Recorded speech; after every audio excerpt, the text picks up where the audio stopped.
Hello बच्चों, हमारे पास एक क्वेश्चन है। चलो इस क्वेश्चन को हम एक बार पढ़ लेते हैं। So the question says light enters at an angle of incidence in a transparent rod of refractive index n. तो लाइट क्या कर रहा है, कोई इंसिडेंट एंगल पे ट्रांसपेरेंट रॉड में एंटर कर रहा है और उस रॉड का रिफ्रैक्टिव इंडेक्स कितना है, एन है। For what value of refractive index of the material of the rod the light once entered into it will not leave it through its lateral phase whatsoever be the value of angle of incidence। तो यहाँ पे हमें कौन से refractive index का value जो material का है उसके लिए, अगर लाइट जो रे है हमारा किसी भी इंसिडेंट एंगल पे अगर इंसिडेंट हो तो वो लैटरल जो फेस है उससे बाहर नहीं निकलेगा, वो वैल्यू हमें रिफ्रैक्टिव इंडेक्स का वो कंडीशन हमें फाइंड आउट करना है। तो सबसे पहले क्वेश्चन के अनुसार हम एक रॉड हमारा ले लेते हैं।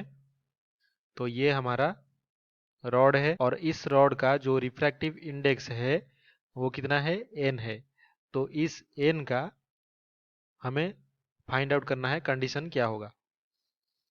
तो अभी ये बाहर हमारा जो मीडियम है एयर है, किसी भी एंगल पे हमारा क्या है, लाइट इंसिडेंट हो रहा है इस रॉड के सरफेस पे। तो एयर का जो रिफ्रैक्टिव इंडेक्स है पहले लिख लेते हैं, वो कितना होता है, 1 होता है एयर के लिए। तो ये मान लीजिए हमारा इंसिडेंस सरफेस पे ये हमारा नॉर्मल है। तो ये नॉर्मल टू द सरफेस है। इस पे जो हमारा इंसिडेंट रे है जितना एंगल बनाएगा उसको हम एंगल ऑफ इंसिडेंस बोलेंगे। तो मान लीजिए एंगल ऑफ इंसिडेंस से हमें क्वेश्चन के मुताबिक कोई फर्क नहीं पड़ता। तो एंगल ऑफ इंसिडेंस हम यहाँ पे क्या रखते हैं, 90 डिग्री रखते हैं। तो ये जो एंगल होगा इंसिडेंट 90 डिग्री। तो ये लाइट क्या करेगा, एयर मीडियम से जा रहा है रॉड में, तो ये नॉर्मल के करीब रहेगा और ये जो एंगल बनाएगा इसे थीटा दे देते हैं। तो ये जाके हमारा जो लैटरल सरफेस है, ये कौन सा सरफेस है, लैटरल सरफेस रॉड का है, यानी कि जो साइड का जो सरफेस है, तो उस पे हिट करेगा। तो उस पॉइंट पे दोबारा हमारा क्या होगा, रिफ्रैक्शन होगा। लेकिन ये जो लाइट है एक बार एंटर कर गया मटेरियल में वो बाहर नहीं निकल सकता। तो इस पॉइंट पे जो होगा हमारा क्या होगा, टोटल इंटरनल रिफ्लेक्शन होगा।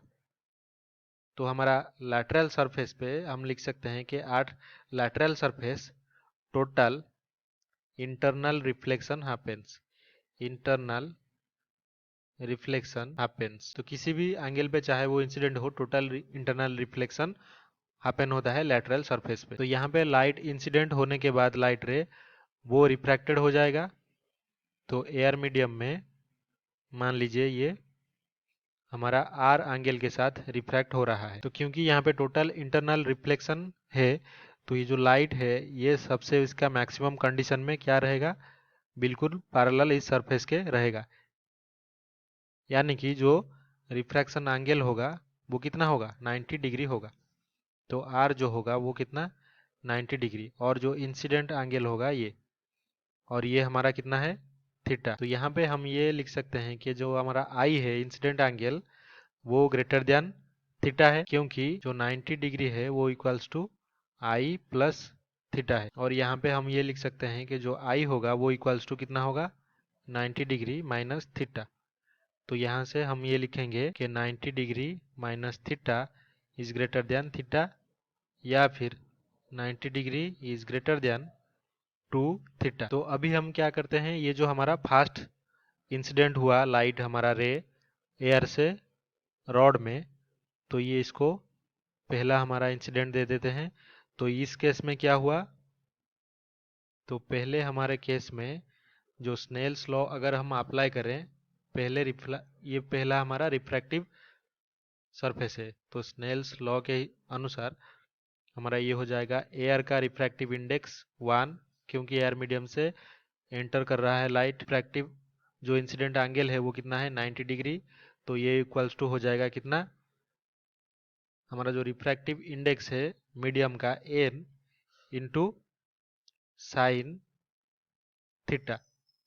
तो यहाँ पे साइन 90 डिग्री कितना, 1 है, तो एन साइन थीटा जो है वो हो जाएगा इक्वल्स टू, लेकिन हमारा ये जो कंडीशन था कि 90 डिग्री जो है वो ग्रेटर देन होगा 2 थीटा, तो इसका मतलब ये हुआ कि 45 डिग्री से हमारा जो थीटा है वो लेस देन होना चाहिए। तो इस कंडीशन को हम यहाँ पे पुट कर देंगे।